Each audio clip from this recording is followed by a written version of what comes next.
Well, good evening, everybody, and praise God. We are back again, week 2, with the Christian nutritionist herself, uh, Chelsea Blackbird, and we're so glad to have her this I was about to say this morning, and I don't know why, but we're so glad to have her this evening. I'm glad that you took the time to join us once more. We had quite a few people who had some questions for you the last time. And so I believe that we'll get the opportunity to answer some of those questions this time. Let's go ahead and start off with a word of prayer, and then I'll hand it back over to you like we did last week, Chelsea. Okay, sounds good. All righty. Father, we thank you, we glorify you, and we honor you. There is no God like you. There's none beside you. There's none that can do what you do. You are great in all of your works. Father, you are the mastermind behind these bodies, these earthen vessels. And God, we thank you for the opportunity to come together as we learn how to take better care of this vessel. And Father, we'll be careful to give your name the glory, the honor, and the praise in Jesus' name. Amen and amen. So Chelsea, just do us a quick favor and review what we talked about last week, and just give us some general overall health tips, and then we'll go into some of the things that we have this week. Okay. We talked about a lot last time. Okay. Well, I guess I'll start with kind of the biggies, the big takeaways from last time, which will make the most difference right away, which is to make sure you're getting enough water. Hey, did you up your water intake since I talked to you last? I did. You ain't got to put me on Front Street like that, Chelsea. I did. I'm gonna call you out. I did. Okay. So you want to drink water. You want to drink half your body weight in ounces of water. Kind of that's your goal to shoot for per day. You want to clear your pantry of the toxic oils like vegetable oil, canola oil, corn oil, soybean oil, cottonseed oil. Throw the margarine out. We want real natural oils like olive oil, coconut oil, avocado oil, real butter, all of these wonderful oils that don't take a lot of processing and a lot of chemicals to become an oil. And then the last one was really to watch that carb intake.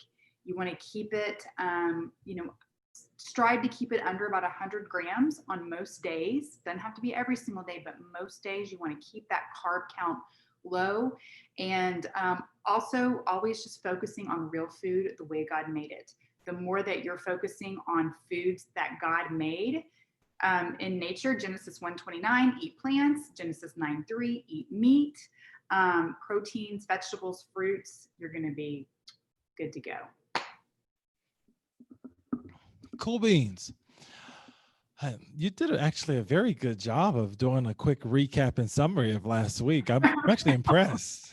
Well, that was, I don't know, we talked about so much, so I hope that was kind of what you were looking for, a quick sum up of some quick tips, but yeah.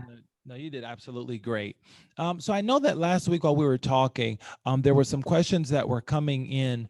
And so I wanted to give the opportunity for you to answer some of those questions.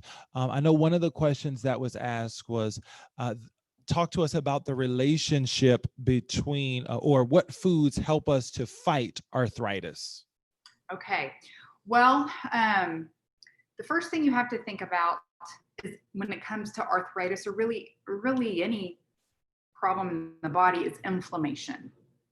And so it's a lot about taking the burden off the body, reducing that inflammation. If you think of inflammation, it's just like fire in your body.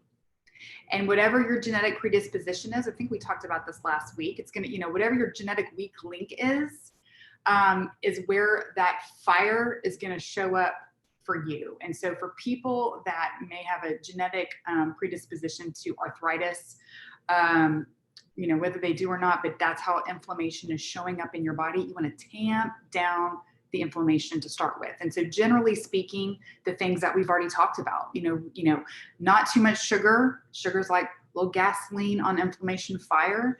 Those inflammatory oils are, really hard on the body. You want to get that water to, you want to lubricate those joints. Healthy fats. You want to make sure you're getting plenty of those healthy fats, like the avocados and the olive oil. You want to, lube those joints up. But when it comes to arthritis, there are some foods that have been connected to being especially potential kind of flaring up of that. And those would be nightshades. And so it's a category of food called nightshades. And that would include things like white potatoes, tomatoes, peppers, paprika. Oh my goodness. Yes, there are quite a few. And so if somebody does have joint issues, that would be something to play with eliminating and see if that is helpful. And so if you Google nightshades, then the entire list will come up for you. Those are some of the most common ones. Can you go over that list again, at least the common ones? Sure. So it's like white potatoes, tomatoes, peppers, all kinds of different peppers, eggplant, paprika. Those are the most common ones. It's just interesting because that's some of the vegetables that we eat. I know in my house, we'll tear up some bell peppers in a moment. My house as well. That's one of the vegetables my kids will eat. And so we eat a lot of that. So yeah, sometimes real foods, unfortunately, can be aggravating to the system. A lot of it has to do with the status of your gut health and how things are processing, digesting, how it's affecting and interacting with your immune system. But for some people, those nightshades are problematic. So that would definitely be something, like I said, you could take them out for a while, or you could take them out one by one, like give up tomatoes for a little while and then put them back in. And then if you experience like, over the next few days, you would know that is not working for me. So. Wow. Okay. Thank you for that. Another question that we had last week was talking about the correlation between food and mental health. If you could just touch on that, highlight, do the Chelsea thing. Sure. So important. The way that we eat will affect the way that we think, our clarity, our focus, the concentration, our mood, so many things, and affect our long-term brain health.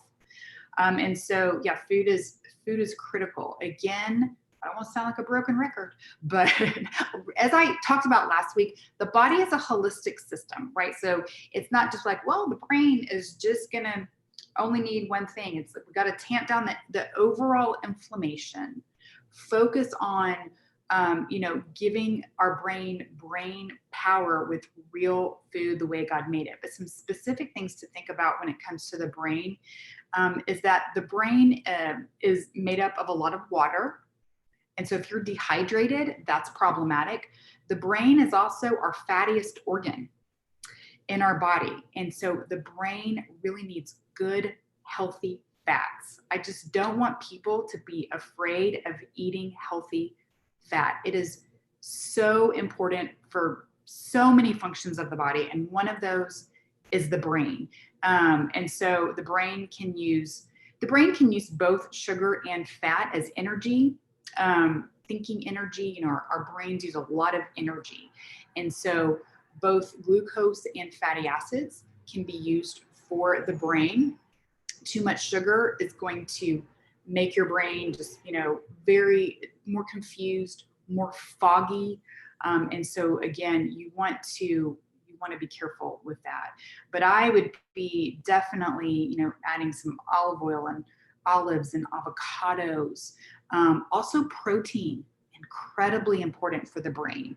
So one thing that proteins do Well, the proteins are the building blocks of our body. When I say protein, I mean animal source proteins.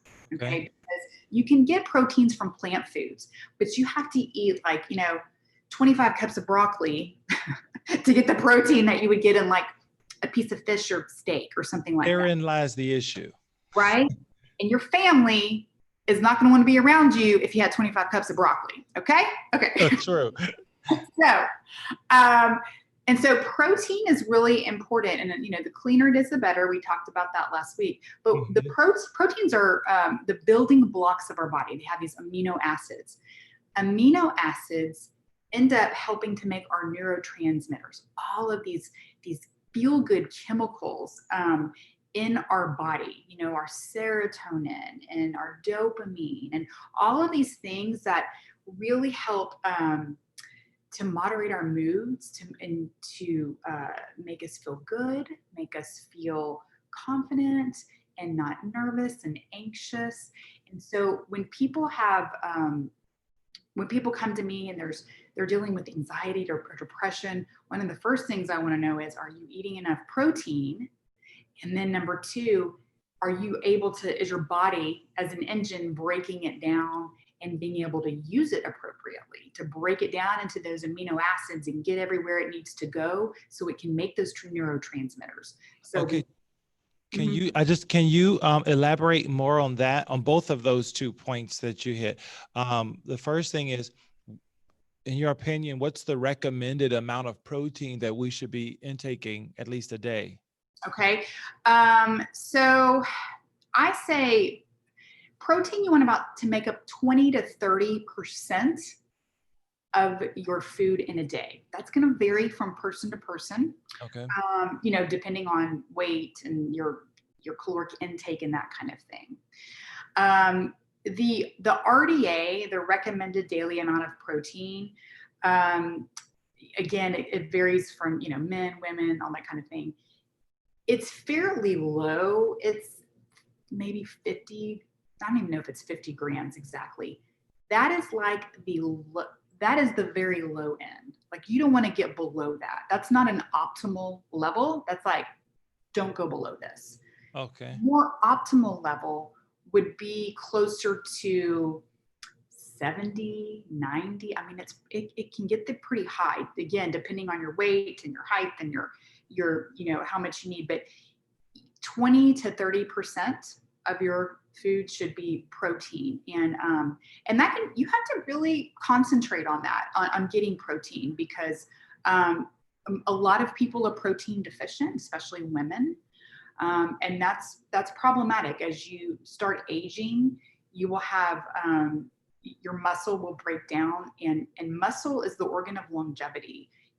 As you age, you want to have enough muscle to keep this frame up and moving. You don't want muscles deteriorating. So protein is really, really important.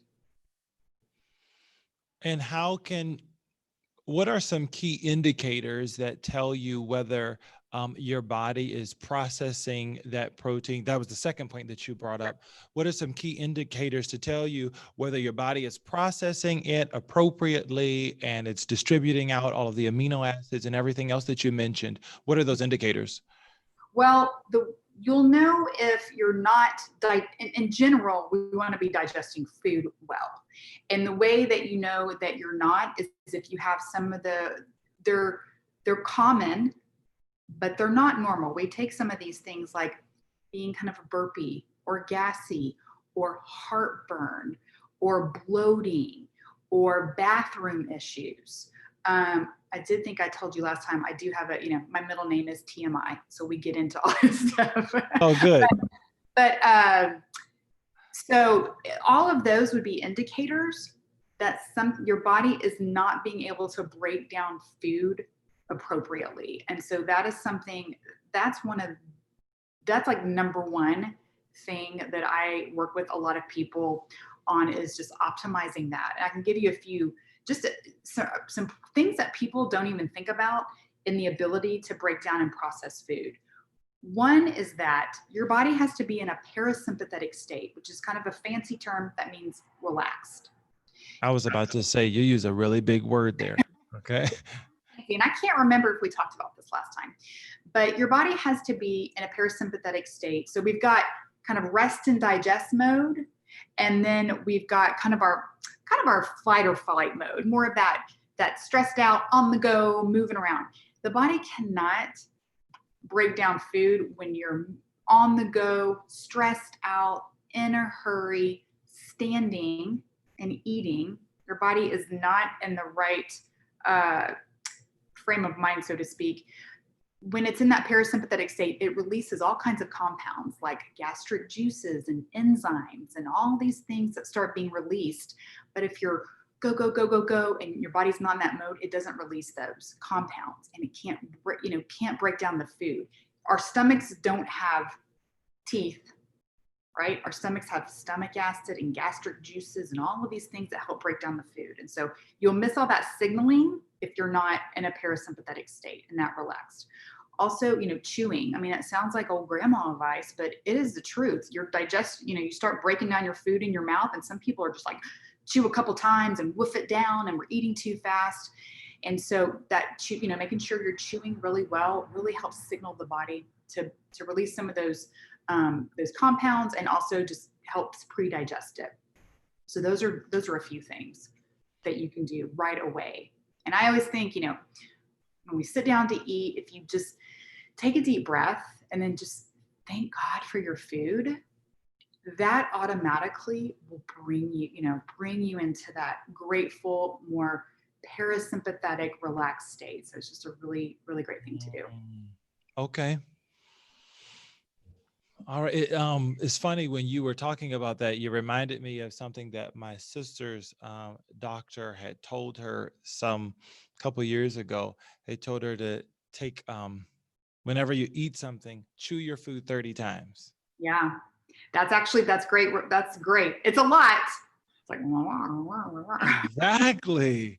And that's exhausting. It makes you not want to even eat anymore. It becomes a chore. So I had a question come in, and the question is, as a crab lover, is there anything healthy about them, and can you eat too many? Crab? Yes. Oh yeah, that's great. It's a great protein. I would make sure it's, my thoughts would be make sure it's well sourced, and What do you mean by well sourced? well, just that it's coming from a clean place. Where do you get crab? Out of some places that you would buy crab, would not be maybe harvested in the best way. That's stuff you kind of have to do on the back end to look into. Generally speaking, I think crab's going to be good. It's a good source of protein. Seafood in general is a great protein. So I would say, yeah, eat your crab, enjoy it. Can you eat too many? Can you overdo it?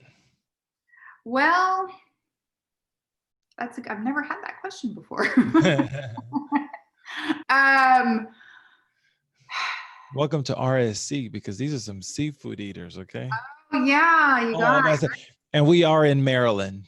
That's just what we do. Right, that makes sense. No, I think that's great.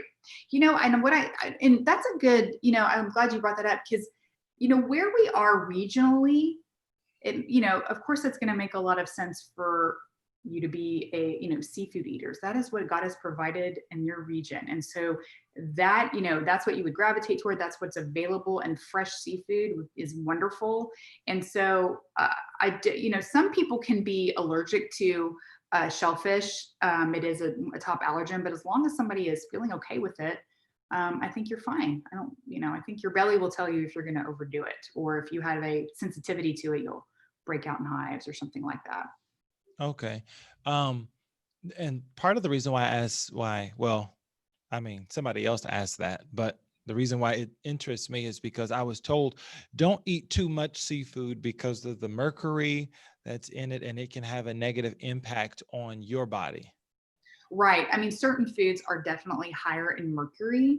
And so you do have to watch that with seafood. I would stay away from things like swordfish and stuff like that are higher in mercury. And so I guess when you were talking about, can you eat too much? I was thinking like in one sitting, but you were thinking like, can you eat that every single day of your life? You probably want to mix it up a little bit, and get, again, whatever is fresh and local to you is wonderful. It is also good to get variation in your diets because as much as you can, because different proteins will have, certain nutrients that they're stronger in to give as well. So, I mean, there is that to consider, but yeah, you do have to consider that with seafood because you can get too much mercury. Okay, thank you. Another question came in. Um, so it says, ask about flavored water. Is it harmful or good? So I actually have a couple of questions. I want to break this down a little bit. So talk to me about carbonated water, seltzer water. Is that all right? Or is it doing the same thing for me that regular water would? Carbonated water is fine as long as it's plain. Now we can talk about the flavored ones. I think I wouldn't rely on carbonated water solely as your water intake. It is fine. It's not going to hurt you, but make it a mix. Get some still water, some fresh pure still water, and some carbonated water. And then yeah, that's what I would say for that. And then as far as the flavored waters go, the flavored carbonated waters, some are better than others. When you start adding ingredients, it just kind of depends on the ingredients.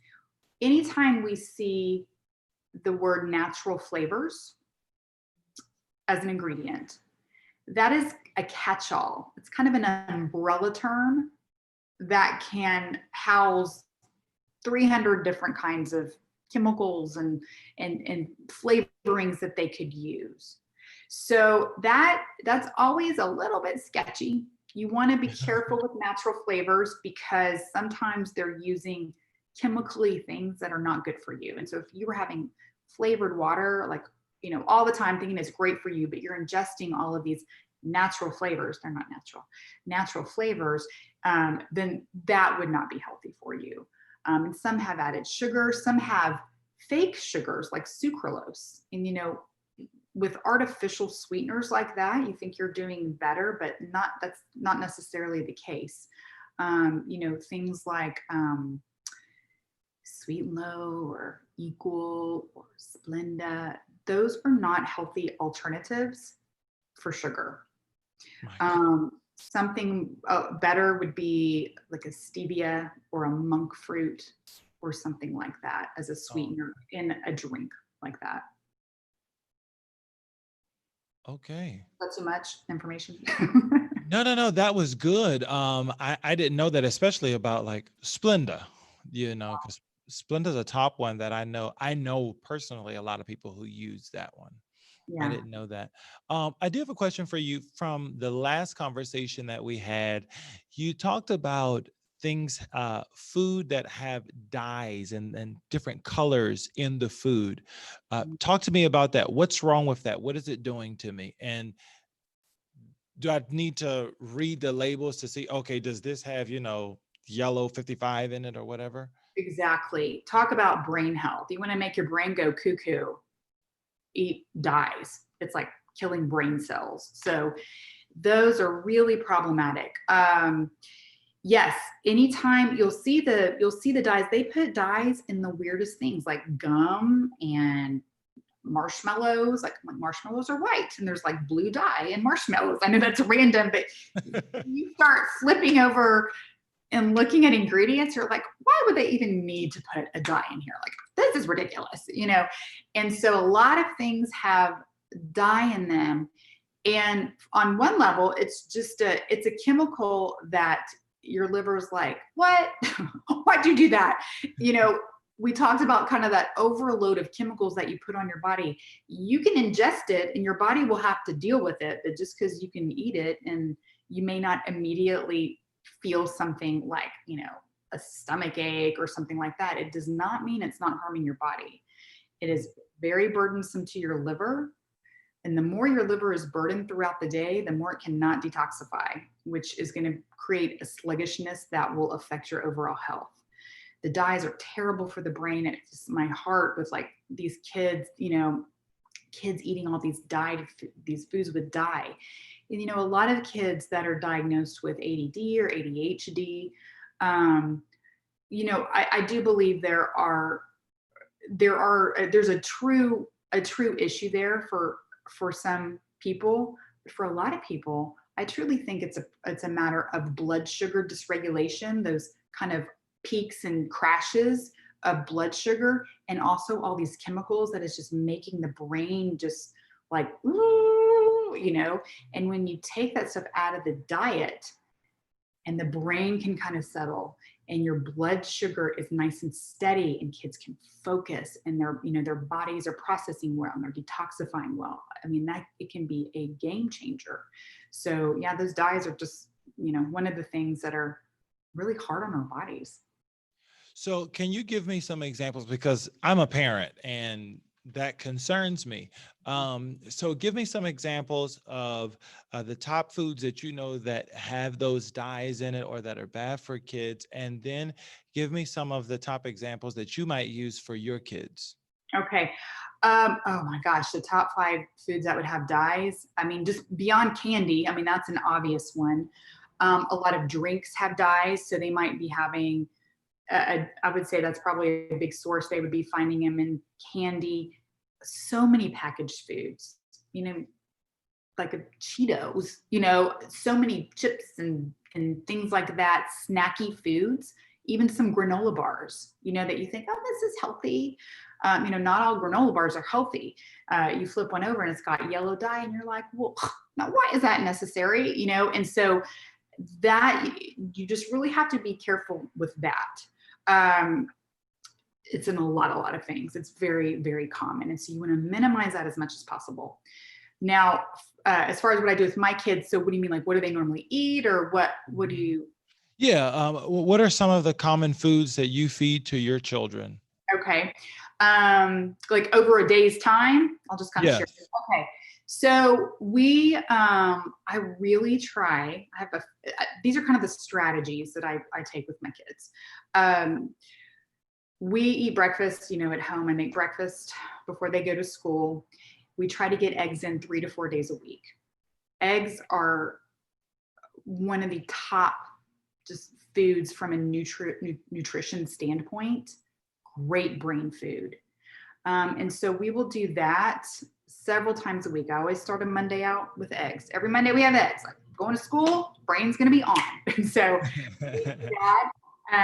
we do that a lot. Usually, one thing I'm trying to do with my kids is look at their overall day. And my kids are, right now I have a 9-year-old, an 11-year-old, and an almost 15-year-old who's getting really annoyed with the way I want him to eat and is trying to buck the system over here. So it just happens. They're teenagers, what they do. So all you can do is try to give them a good foundation, and that's all we can do, Mama and Daddy. But so I try to really get them to understand the principles of real food versus packaged foods. We can have those sometimes. We just can't have those all the time. We got to look around. What did God made? And we talk about these kind of things. We talk about plant foods. We talk about animal foods. I really encourage them to eat their protein first. They take their lunch to school every day. At dinner at night, I'm always just trying to get like a protein, some kind of vegetable or fruit, and some kind of starch. I mean, really just how we're aiming for all of us to eat. Now, they absolutely snack. I mean, they are children, they are kids. And so some like snacky processed foods that I keep on hand, I just try to find the best ingredients that I can. Like I said last time, we're not going to be perfect. We got to find that place where real food meets real life. And so if you can just upgrade your ingredients, that's what we're looking for. So say, they'll often take chips in their lunch, and I'm fine with that. I look for chips that are made in not a toxic oil. So I will buy chips that are made like in a olive oil or avocado oil or coconut oil. And the stores are getting better about that. They're catching on to this movement of trying to avoid these toxic oils. And so there are more and more coming out. So if you just flip that over and look for that. My family eats gluten-free. We don't eat gluten. We don't eat wheat. That's a whole other big topic. It's an inflammatory compound that's hard on a body. In fact, if somebody had arthritis, I would also recommend they do a wheat-free challenge. Well, okay, talk to me about what's a wheat-free challenge. I want to, because I have two questions. What's a wheat-free challenge, and then can you eat too many eggs? So you can answer that in either way you want. Okay, let's talk about eggs first. Again, I think it's good to vary your egg, vary your protein intake. But I think I'm always thinking like biblically, historically, our ancestors, our great-great-grandparents, and people, who might have lived on farms and had chickens. And I mean, they are not going to be like, well, we've had eggs every day. It's probably not good to have eggs. That was food. That's what they had, and there is some good longevity studies about people eating a lot of eggs and living to be a long time. And so, I don't want to say, oh, there's no limit on eggs. I can give you a limit. I would vary it, but you can eat a lot of eggs. Eggs are a really good food. Again, the higher quality you can buy, the more you're going to get out of them. So if you can get eggs that are either organic or pastured, meaning, the chickens like got out a little bit and pecked on their natural diet, then there's a lot of nutrition they pass on to you. And so just as much as it's in your budget or, in your vicinity that you can find available to you to upgrade, that's going to be great. But, if I was going to be stranded on a desert island and I could only pick one food for nutrition to take with me, I would take eggs and then I would take avocados. That's what I would do. So I'm big on eggs. Okay. And then Something, because eggs I can do. Avocado? You don't like avocado? No, not avocado. I mean, it just doesn't do anything for me. Avocado. Well, like guacamole. So we're in Texas. We eat a lot of guacamole and chips down here. Yeah, guac is like, I can do without. Well, that's okay. You can eat other healthy fats. That's all right. Eat your eggs for sure. Okay, so wheat-free. Actually, really quick, can we come back to eggs? We are going to go to wheat-free. Okay, yeah.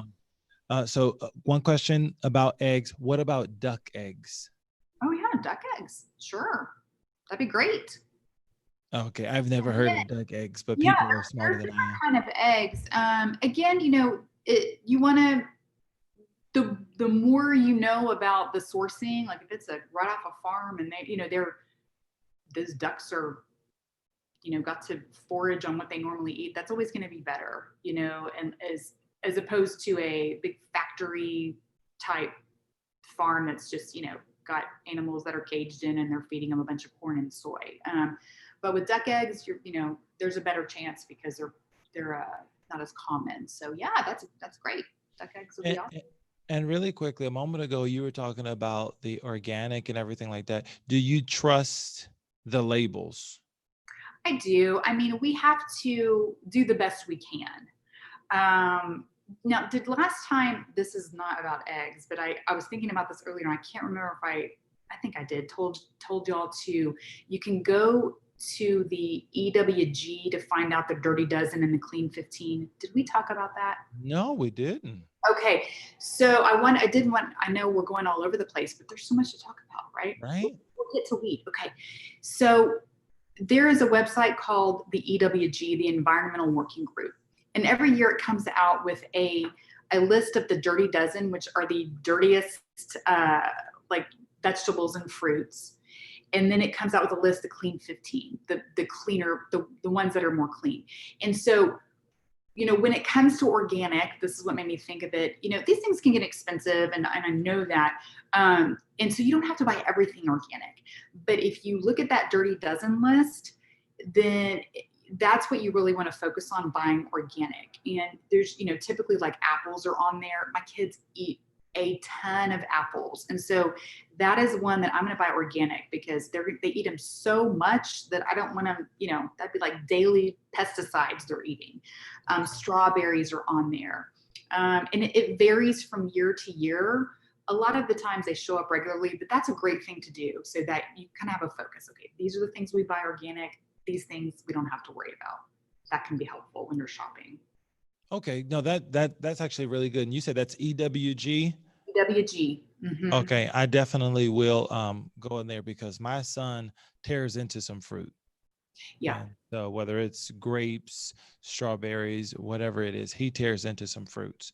Great. Um, Yeah. That's great for kids to eat fruit. So if they love fruit, yeah, you want to minimize that impact of the pesticides as much as you can. Absolutely. All right. We got to go back to eggs because I was the question was, are are the duck eggs, are they lower in cholesterol? I don't know that offhand, Okay. actually. I If don't. if I was an egg lover, but yet I had an issue with cholesterol, what would your advice be? I would say make sure you're not eating inflammatory oils. Okay. I would not worry about eggs at all. Not a smidgen. Okay. I was Even, worried about processed food because you think of this context. People are like, it's bad to eat eggs. I might eat cholesterol, and then they'll eat like Cheetos and Chips Ahoy, and all that kind of stuff. mm-hmm. You got to think of the context of this. Real food, the way God made it, is, for the most part, unless you have some kind of weird thing, maybe with like the nightshades, something like that, is not the real food is not going to be the problem. Um, cholesterol and heart disease and everything was not a big thing before the 20s, 30s, 40s, the 1950s is when it really started shooting up. And some of the things that came upon the scene at that time were margarine, inflammatory oil, all these oils I'm talking about, the rise in the use of those. And we think, back historically, and people eating eggs, for hundreds of years, there wasn't a problem. It's not the eggs. It's the inflammation in the body, and the response in the body is, remember the fireman analogy that I used. It's like there's a fire in your body, and the fireman's showing up the cholesterol. It's not the fireman's fault. It's what is that root cause? What is the fire? And usually the fire is they're like I call them Frankenfoods. They're concocted in a factory. They're made up. They have a bunch of chemicals in them. And so it's really hard on the body. And that creates an inflammation that will create a situation where cholesterol needs to show up as a healing agent, actually. Okay. And then there was another question about bacon. Yes. What was the question itself? Is it good or bad? Oh, bacon, good or bad? Well, I eat bacon, so I'll say that. Winning. She eats bacon. I eat bacon. Sourcing is important here. You want to find as clean source bacon as you can, because pork can be kind of dirty, the things that pigs will eat. And so you want bacon from pigs that ate more naturally, ate more natural things in their diet, so there's not a lot of inflammatory compounds. The thing about and again, I can't remember everything we talked about, but bacon's very fatty. It's also got some protein, so that's good. So the cleaner you can find it, the better. But anything that, with the animal sourced foods, we store toxins in our fat. That is our body's way of protection, keeping toxins away from our vital organs. It's a really beautiful design that God made for us, okay? Animals also store toxins in their fat. And so you don't want to be eating a toxic animal, and especially a toxic, a more fatty cut of a toxic animal, because there's going to be more toxins present. And so one piece of advice I give people is that if you cannot find, or it is not in your budget to look for organic or non-GMO or pastured or wild-caught animal sources of food, and all that means is, that they were eating the things that they ate, they were eating clean. If that is not in your budget or you can't find it, then you do want to go for leaner cuts.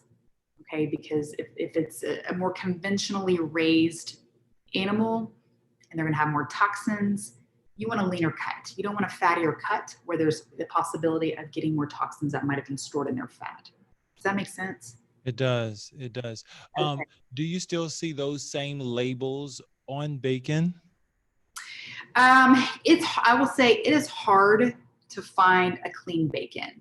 At a minimum, you want to look for a nitrate-free bacon.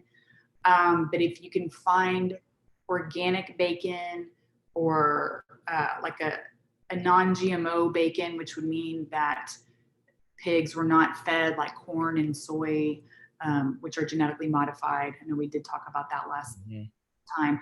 So, if you're going to eat bacon and you can't find a clean version, eat it sparingly. I would say that. Okay. Okay. Thank you. But I do love me some bacon. Don't we all? Right. All right. Talk to me really quickly about that wheat-free diet, especially because from what you were telling me, wheat is one of those things that can flare up like arthritis and everything like that. Okay. Everything. It is one of the top food sensitivities. I tell people if you got anything going on, I don't care if it's migraines, joint pain, digestive issues, skin problems, whatever it would be worth taking wheat out of your diet long term.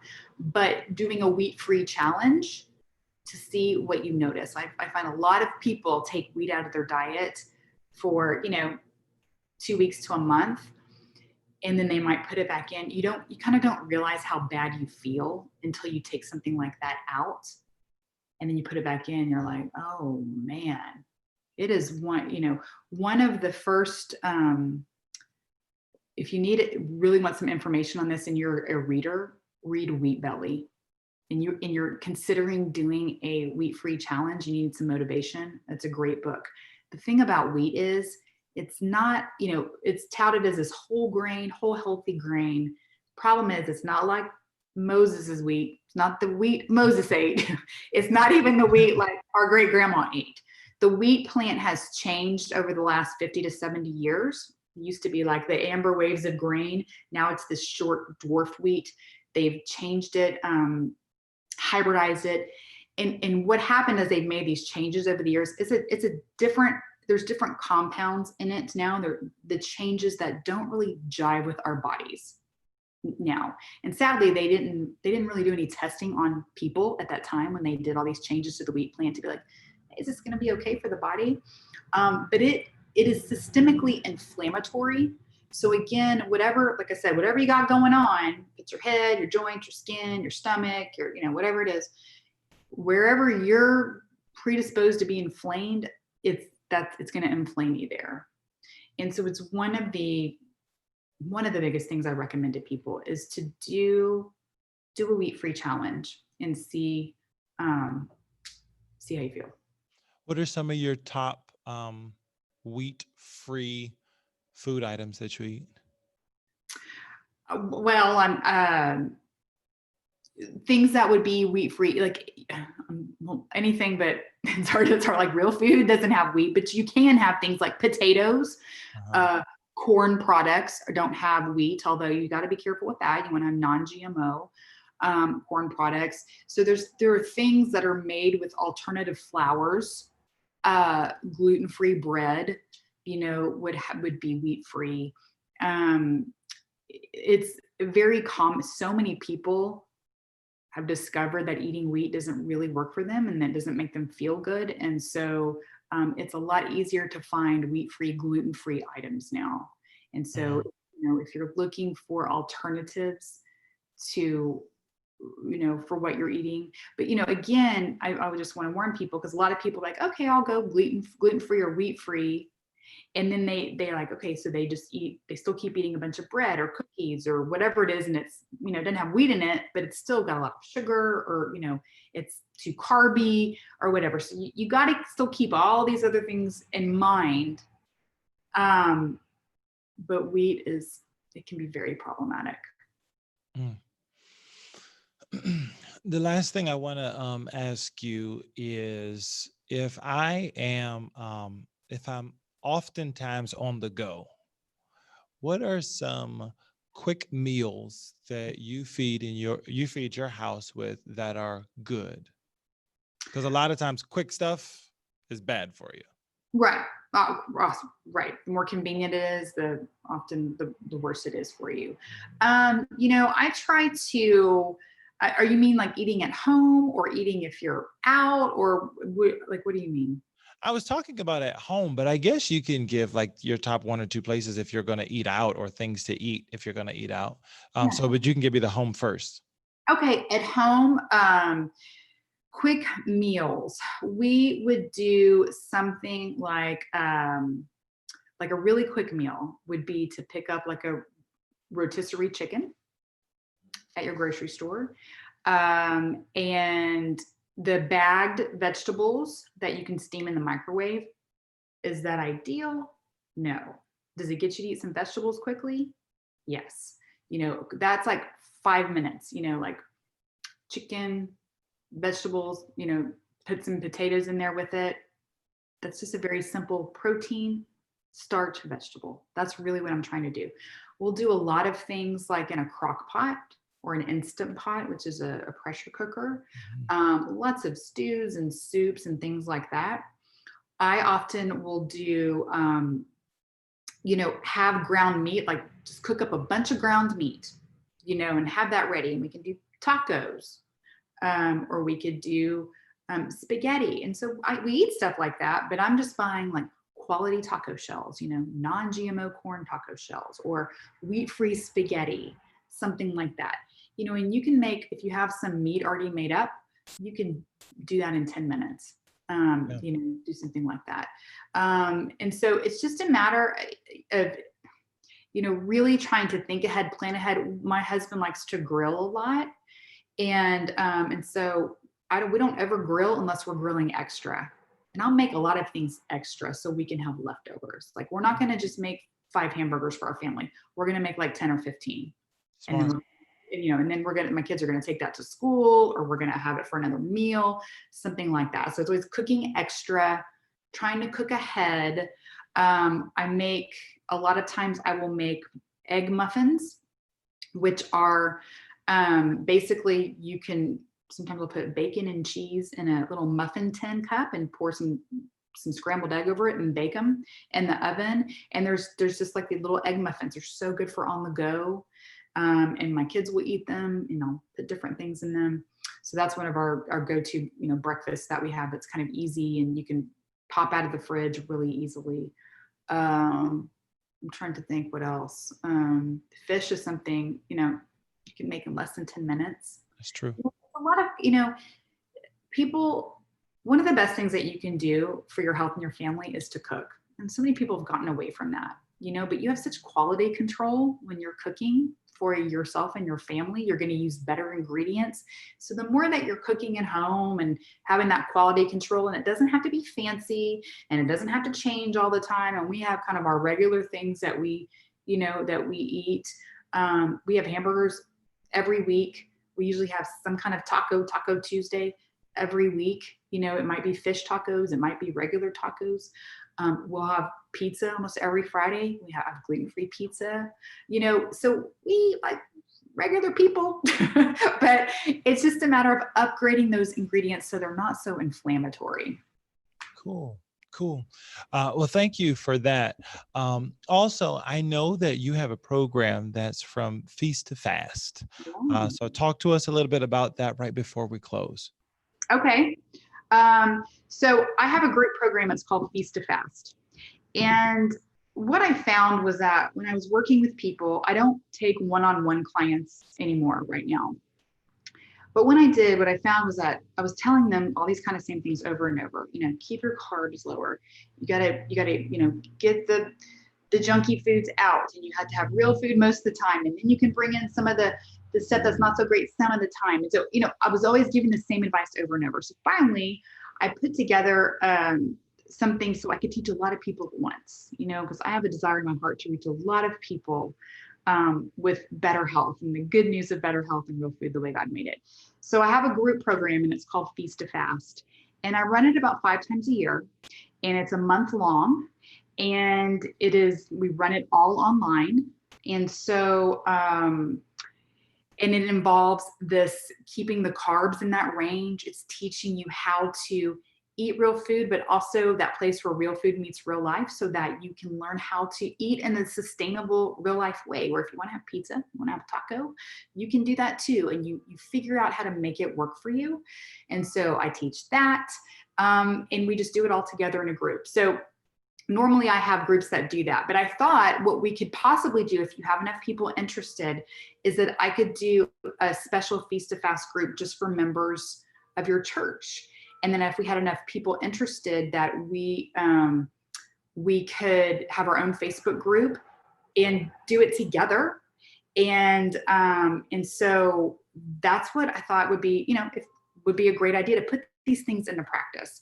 And so the next round that I normally do, we do it for the month of November as we're going into the holiday season. And I was telling you that and you're like, oh, I don't know if my people want to do it going into the holiday season. And I said, it's exactly when you need to do it, because this is when people really just kind of throw in the towel the last 2 months of the year. And this is when people gain the most weight. And so what I love to do is start the holiday season just with a really good ground ourselves in the Lord, put him first as our anchor. And that's what we do. Remember why we do this, to keep our bodies as a holy vessel, and so that we feel well, we serve well. And then we put into practice these things, how to eat well. But by the end of the 4 weeks, we're eating what I call the heck yeahs. So we're eating, we're learning how to eat all those things. So by Thanksgiving, it's like you can have the stuffing and the pie and all that stuff, that's part of it. And we do some intermittent fasting, which we didn't talk about that today, but it's incredibly helpful, amazing, natural tool for the body. And so we put these components together, do it in a month, and people have great results. Weight loss is always a good one, but my favorites are the ones like I feel so much better. I'm sleeping so much better. My skin is clearing up, all of those wonderful things. And so if people are out there and they're like taking in all this information and just not sure how to funnel it in to really start practicing it, need some accountability, need some guidance, then we could do that together. And so I would put a corporate rate together for 30% off. So your church members can, get it for a discount, and we could do it together. And so there's a link that I gave you. And so if you want to share it with your people, absolutely. And like I said, it doesn't start till November 2nd. We open up the group the week before to kind of start getting ready and looking at the materials, and so you know what to buy and prepare and start, getting together. But yeah, anyway, it would be really fun to do. I would, love to work on a more personal level with your congregation. So if it's of interest and you want to do it, great. That's beautiful. And I was talking earlier with our treasurer, and I also said that as a church, we would contribute as well. So I know that you had already given a great discount. And so we will, the church will subsidize it and make it even cheaper. So I wish more churches would do that. I mean, this is important stuff. I mean, I'm so glad you just done everything that we've done so far is wonderful, because people, we got to take care of these vessels that are, being the hands and feet in Jesus in the world. And so the better we feel, the better that we serve. And so, yeah, I think it's super important. That's great. Absolutely. Absolutely. And I will definitely, I will share that link with our church and our personal chats, and then online and everything like that. And we greatly appreciate all of the information that you have given to us in regards to taking care of these earthen vessels that we have. Yes. Well, thank you for having me. I'm just excited when other people are excited and are interested and want to make change. So thank you for the opportunity to share. Absolutely.